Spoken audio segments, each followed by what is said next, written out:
महाकवि भूषण शिवा शौर्य भाग 1। साज चतुरंग सैन अंग में उमंग धारी सरजा शिवाजी जंग जीतने चलते हैं। भूषण भनत नाद बिहद नगारन के नदी नद मद गैबरन के रलते हैं। ऐल फैल खैल भैल खलक में गैल गैल गजन की ठैल पैल सैल उसलते हैं।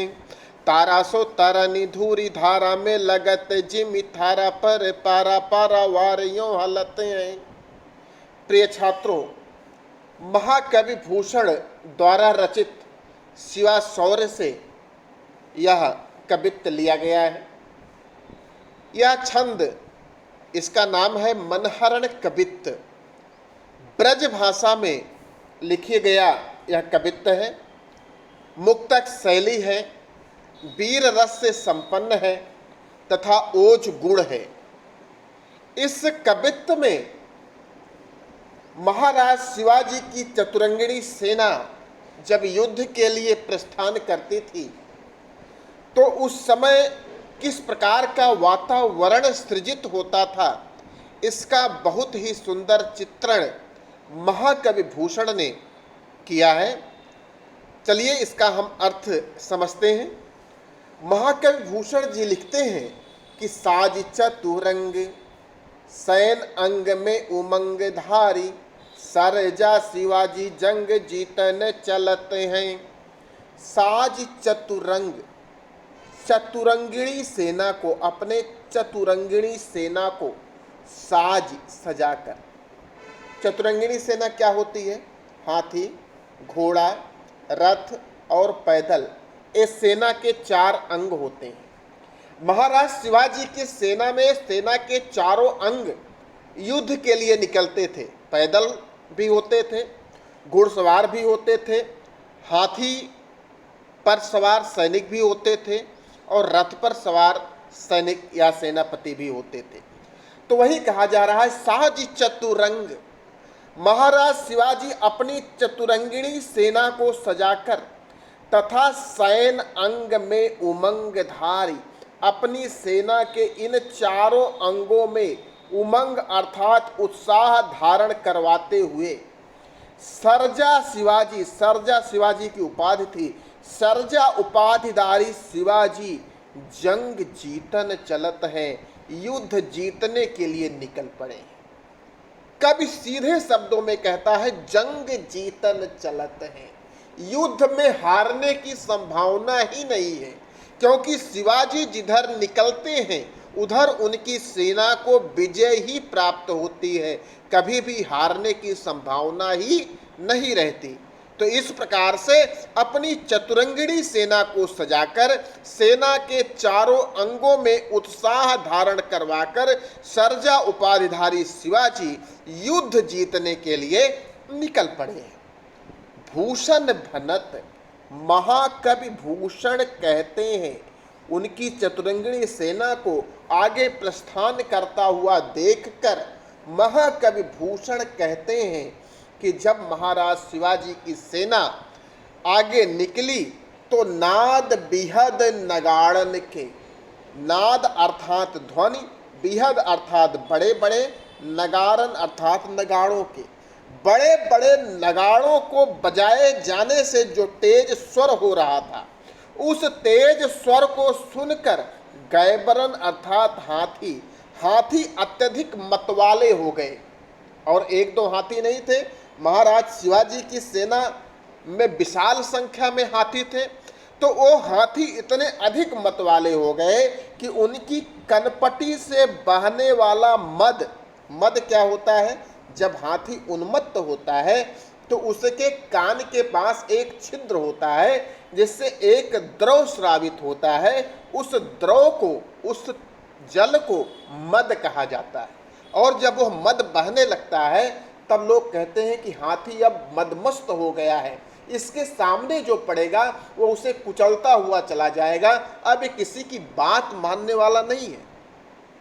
तो भूषण भनत नाद बिहद नगारन के, महाकवि भूषण कहते हैं कि बड़े बड़े नगाड़ों के बजाए जाने से जो ध्वनि हुई, जो स्वर लहरियां उत्पन्न हुई, उसको सुनकर महाराज शिवाजी की हाथियों के समूह इतने अधिक मदमस्त हो गए कि उनकी कनपटी से बहने वाला मद नामक द्रव इतना अधिक बहने लगा कि नदी नद मानो ऐसा प्रतीत हुआ कि नदी और नालों की तरह वो बह रहा हो, रलत है, बह रहा हो। ऐल फैल खैल भैल खलक में गैल गैल गजन की ठैल पैल शैल उछलत है। महाराज शिवाजी की वो चतुरंगिणी सेना, जिसमें हाथी भी थे, रथ भी थे, घोड़े भी थे, पैदल सैनिक भी थे, वो नगाड़ों के बजाए जाने से इतना अधिक उत्साहित हो गई, इतना अधिक उमंग उनके भीतर आ गया कि वह सेना जब शत्रु सेना के समीप पहुंची तो ऐल फैल, चारों तरफ फैल फैल कर, खैल भैल, चारों तरफ खलबली मचाते हुए, कहाँ चारों तरफ, खलक में, संसार के, गैल गैल, गलियों गलियों में, वह महाराज शिवाजी की सेना संसार में चारों तरफ फैल फैल कर, चारों तरफ खलबली मचाते हुए, प्रत्येक गलियों में तथा गजन की ठैल पैल, हाथियों की आपसी धक्का मुक्की से बड़े बड़े शैल, बड़े बड़े शिलाखंड उछलत हैं, अपने स्थान से उखड़ जा रहे हैं। या हम ऐसा भी कह सकते हैं कि महाराज शिवाजी की सेना, चतुरंगिणी सेना जब आगे बढ़ी तो उस सेना में इतना अधिक उत्साह था कि वह सेना जब चारों तरफ फैलकर खलबली मचाते हुए संसार की प्रत्येक गली में जब व्याप्त हो गई, हाथी की आपसी धक्का मुक्की से इतना अधिक उत्साह वहाँ पर उपस्थित हो गया, उत्साह उत्पन्न हो गया, तो बड़े बड़े शिलाखंड अर्थात बड़े बड़े राजा भी उस सेना को देखकर थर्रा गए और अपना स्थान छोड़कर भाग खड़े हुए। तारा सो तरनी धूरी धारा में लगत जिमी, थारा पर पारा पारा वारियों हलत हैं।